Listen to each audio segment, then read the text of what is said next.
Hello, my fellow rotted feral beings. I'm Mr. Church. Today I'm going to be showing you my The GHOUL build from the Fallout TV show on Amazon Prime. Now, I know Bethesda put out their own The GHOUL build, but it's kind of... there's not really any other way to put it. Stupid as fuck. I apologize. It's ass, okay? Bullet Shield is a heavy gunner perk. What are you doing? What are you doing? Not playing the game, I can tell you that.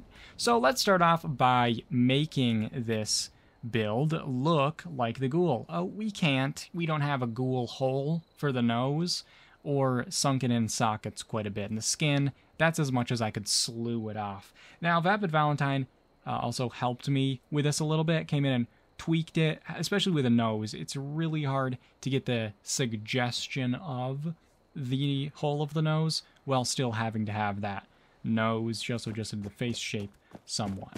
As for the weapon, in the show, it seems like he's using an MTS-255, which is a sawed-off revolving shotgun, and it packs a massive punch. Obviously, we don't have that in Fallout. We do have stuff that looks like it, like the unmodded hunting rifle kind of bears a resemblance, and kind of the, you could argue that the pipe revolver looks similar. I don't think it does.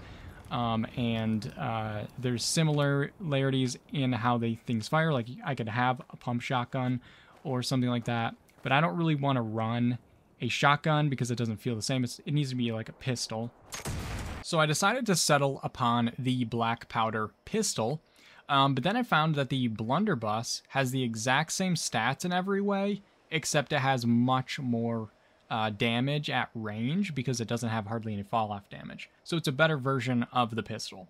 I rolled a Gourmand's version, which we'll go over later. Explosive, yummy. And these are my specials here as well. Pretty yum, pretty dumb, pretty fun. I don't know. This doesn't mean anything, so you can look at those numbers and it'll really inspire you, I'm sure. Now, if we slowly look at the perk cards, because I have so much lag, I have Legendary Strength, Endurance, Intelligence, and Luck maxed out so that we have more cards to work with. I'm also running Funky Duds to give myself a little bit of poison resistance. I feel like if I'm a ghoul, I would have a lot of poison resistance. And this is an interesting one. Survival Shortcut. This actually gives us a survival aiding chem every 30 minutes. We don't need a bunch of them, so I just have rank 1. And this is kind of like the ghoul's special soup that he needs, his vials. And this is what it looks like. It's a survival syringe. Unfortunately, it doesn't look like the Addictol thing or like the jet, which would be even more lore-friendly. But it does give us food and water, which will fill up our hunger and thirst bars and also synergizes with our weapon. We do more damage when we're fully fed and hydrated. As you can see, up to 24%, which is pretty nice. That's not terrible. It's not really a great effect. If you wanted to run Bloodied, it'd be a lot more damage. Now, looking at the perks, I have Traveling Pharmacy, and this is simply because I have a weight issue with this character, all my characters, because I do a lot of different builds on them, and I don't have the storage. Bandolier, though, is important for this build because those 50 caliber bullet balls fill it heavy. Blocker, because we want to be able to take a bunch of hits. We're very tanky, because we're a feral. Well, not a feral. We're just a ghoul. We're just a ghoul, you know? He's just a ghoul. We're tough. Now, Tank Killer, I think, is pretty lore-friendly, given the intimate knowledge the ghoul has of the armor-piercing spot on the power armor. That's pretty cute, I think. And it'll also make us do a lot more fucking damage. That's pretty important as well. Now, Crack Shot, this will give our sights a bit of a buff. When you're in third person especially, and you're zoomed in, you have your crosshairs, and things that affect your accuracy will affect where those crosshairs are. You may not know this. As you can see, the edge of that left-hand side of the hash is touching the edge of that chimney, and if I take Crack Shot off and then zoom in again, see how that's over to the left more? They're more spread out. I can actually edit it so you can see it without the card and then with the card on. See how that's way closer together? This will reduce the spread a little bit and help aim.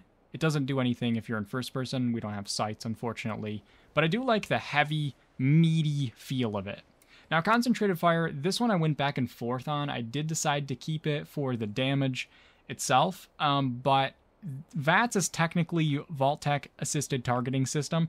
It is, you use a Pip-Boy to do it. So I do have a Pip-Boy. There's no getting around that. Maybe I stole it from my wife. I don't know. Now, looking at the endurance perks, I'm using Lead Belly, and this isn't really like what would actually be the case.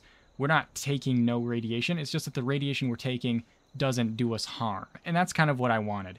It doesn't affect our Bloodied bar at all, so it's technically not doing us harm, but, you know, the ghoul would actually still be taking radiated food.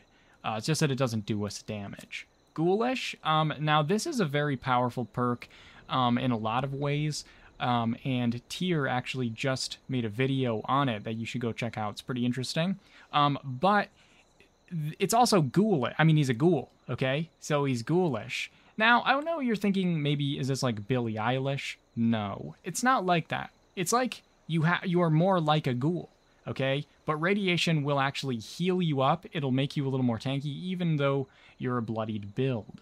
And this is obviously very canon. He's a fucking ghoul.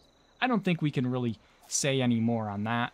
Adamantium Skeleton, this is just because he's going to be really powerful, but I'm going to use those survival syringes for healing, and I don't know if those heal limb damage, but otherwise only stim packs do, and I don't want to use stim packs, so I don't want to take any limb damage. It's just about being more tanky. Cannibal, this is moderately realistic to the whatever. This will also be a way to keep our Gormon's effect up at all times. And actually, if you don't know, the Gormons were a cannibalistic group of raiders, so it also kind of goes with our weapon itself. Moving on to Revenant, this one is a little more weird. I'm kind of synergizing it with another perk we have in luck. But basically, when we get revived, we do plus 50% bonus damage for 2 minutes. And you might be wondering, well, when would that ever happen? When are you going to get revived by another player? What does that have to do with the ghoul? Well, over in luck, I'm running 1 star of Mysterious Savior. Now, this only happens every once in a while. A Mysterious Savior will occasionally pick you up when you're downed. And I think this is lore-friendly. And when that happens, you will then have the Revenant perk effect for 2 minutes. When that goes off, we will get that 2 minutes of plus 50% bonus damage. Moving into Charisma. Strange in Numbers is nice. I feel like the ghoul does do better when he's, you know, with other people that are helping him out. I do feel that's the case. I'm sorry. You want to say he's a lone wanderer? Fine. Animal Friend, obviously, this is very accurate, especially when it comes to dogs. I think the ability to soothe them and make them friendly is a very important asset and important part of the build. Over in Intelligence, I have Nerd Rage. If you're running a bloody build, you probably want to have this. Plus 40 damage resistance is okay, but the plus 20 damage and AP regen is massive. And that's gonna, all these things go together to buff your final damage. That's why we're doing so much damage with just a Gormon's weapon, even though that's like 24% damage. Batteries included, this is like what I was talking about earlier with the Traveling Pharmacy. I have a bunch of fusion cores on this character because, unfortunately, there's no place to put 40 fusion cores except in my stash box, which I'm not going to do.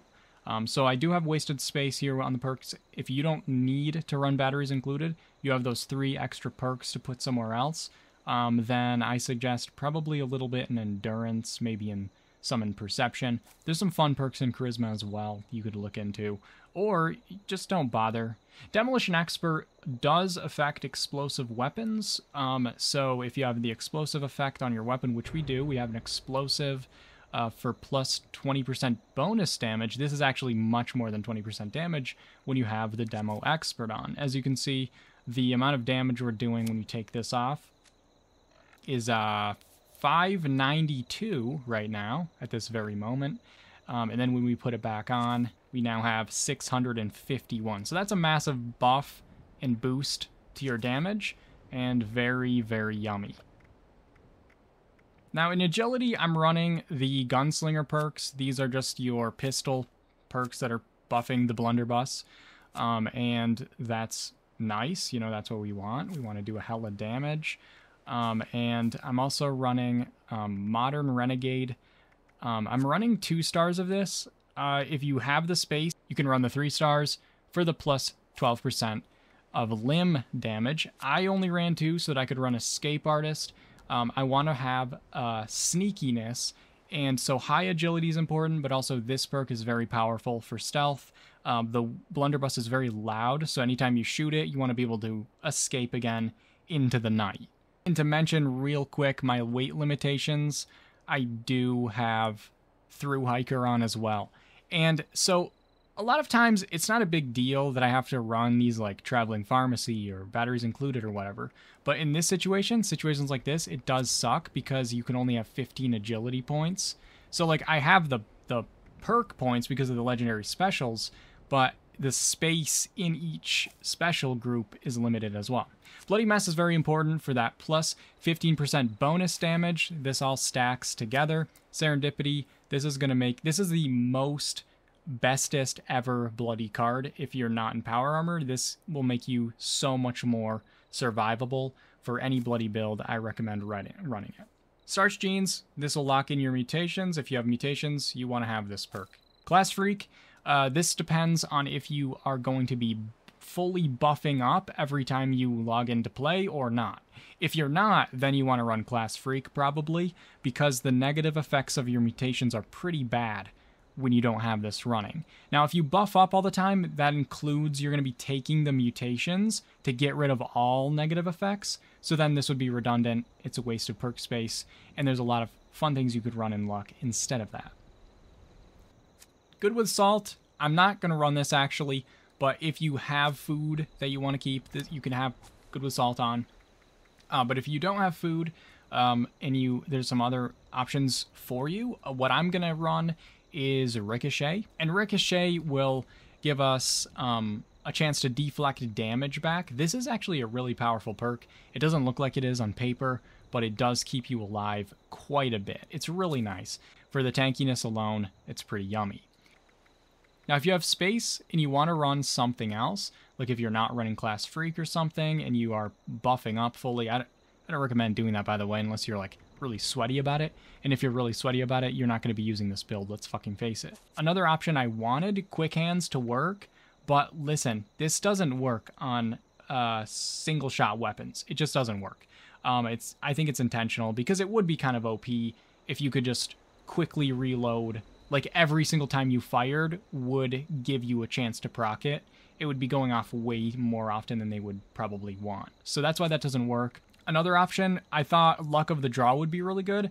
Black powder weapons. As you can see, we just got the survival syringe, by the way. That'll just deposit into your inventory now and then. Anyway, with Luck of the Draw, there's a chance it'll repair itself. Now, I thought that would be really good with a black powder weapon because those break pretty quickly, especially if they're explosive. They break much faster. We do have the weapon break slower, which is better if that was faster reload, by the way.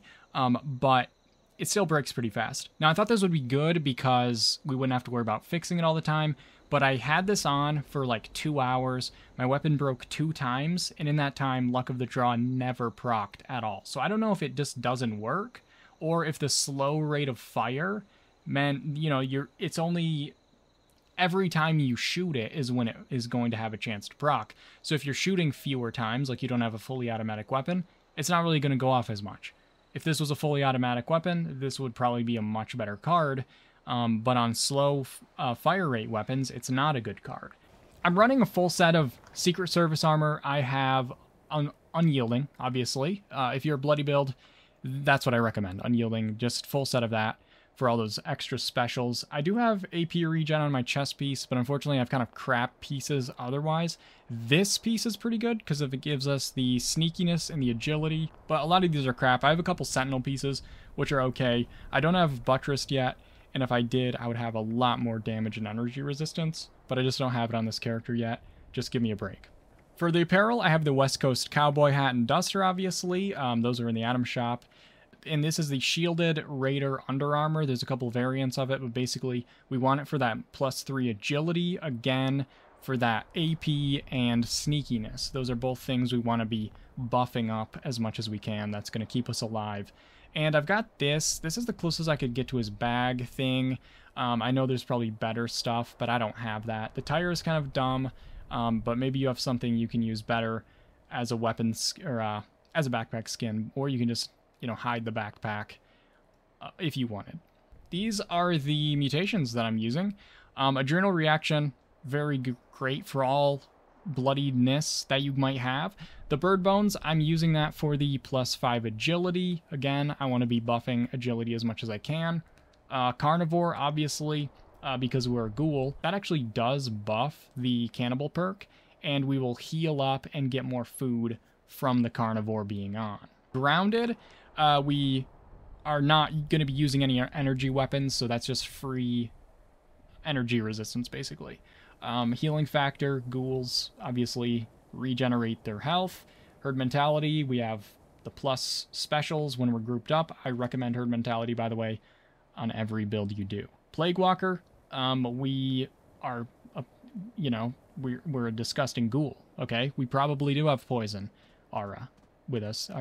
Our scaly skin, we do have what can only be described as scaly skin, and that's just some damage and energy resistance. We do take a slight hit to our AP, but I think the +5 agility from bird bones more than covers makes up for that. Speed demon, that's going to help us reload faster, move around faster, swear at people faster, shoot people's legs off faster. All the kinds of things that we love to do in a day. Unstable isotope is a chance to irradiate attackers, and I thought that might be pretty yummy. Now I want to show you the strange numbers power. Look at all these stats, and then when I join a team, all these things are going to go up. Like if you look at these numbers, agility +4, +100 energy resistance.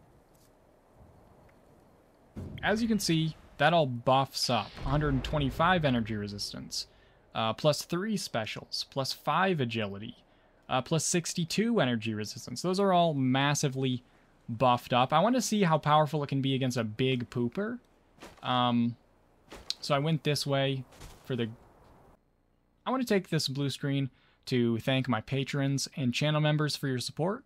I really do appreciate it. If you guys are interested in joining me on Patreon, the link for that is in the description. I do upload some bonus stuff on there, and we have a good time. We laugh and giggle. I don't know. Now over here is the Grafton monster. We're not in Grafton, but I'm going to be showing you that this is powerful outside of VATS too. Just free aiming, I'm going to try to hit those blowholes there. That's half his health. Now that is sneak attack for +2 damage, but I'm still in caution, so I still get that sneak attack in. And I'm still in caution because of the escape artist and all that agility. I think this is pretty powerful. You can free aim with it and do hella damage. And I know that the reload animation of the black powder weapon isn't, that's not very realistic to it. But the feel of the shooting, the big explosion, the sound of it, that all feels really good to me. I think that that has a good feel to it. And the look of it's pretty good too. Obviously, you may notice one of the mutations I didn't have is Marsupial. The ghoul doesn't jump around like that. And as I mentioned before, if you want to do even more damage than this, if you use a bloodied explosive one, this is going to do like probably at least twice, maybe 3 times the damage. And so that could be pretty fun as well. But I tried it against different kinds of creatures, and I just felt like I was having a blast. Even after they spotted me, and with a spray of it all, I don't know, I just felt like I was really popping off, you know what I mean? Oh, how beautiful that is. One of the things I also liked about it is even when I'm in danger and I don't have that +2 damage, I'm still one-shot body-shotting these from this far away. Check this out. Power Armored Punch. Also, this is unstable isotope going off. I just want to show you what that looks like. That's the one mutation we have, just to show. And if you get low, by the way, you can just come over and snack on something that you downed. That's pretty good. Fills up your health. And then we can see what that looks like. But as you can see, the build is actually still pretty powerful, even though it's kind of a clown show. It's a viable build that you can use. You can one-shot, body shot a lot of stuff. I mean, you can kind of kill a lot of things with it. It's not bad at all. I've been really enjoying using it, and you can use it unironically as well, not just as a funny joke. I hate that. You can one-shot an ant. That's not bad. I like the feel of like free aiming it too. It feels fun, and you can of course VATS with it because we have concentrated fire turned all the way up. One thing I will add is, as soon as you do fire it, if you're close enough to the thing, you're not in stealth anymore. You're gonna have to, you know, get tough or get trucked, basically. And Serendipity is doing its level best here. No, okay, there it is. But obviously, Serendipity can only do so much. So, you know, that's fine. Don't worry about it. I just hope you guys enjoyed this build, and let me know what you liked about it or didn't like about it in the comments below. Thank you so much for watching. If you enjoyed the video, I have other character builds like this. I have a full playlist. Subscribe to the content for the video. What? I don't know. Listen, I'll see you in the next video, maybe. You can join the Discord. The link for that's in the description. How do you... Listen, I don't know what I'm talking about. Did I give you that indication?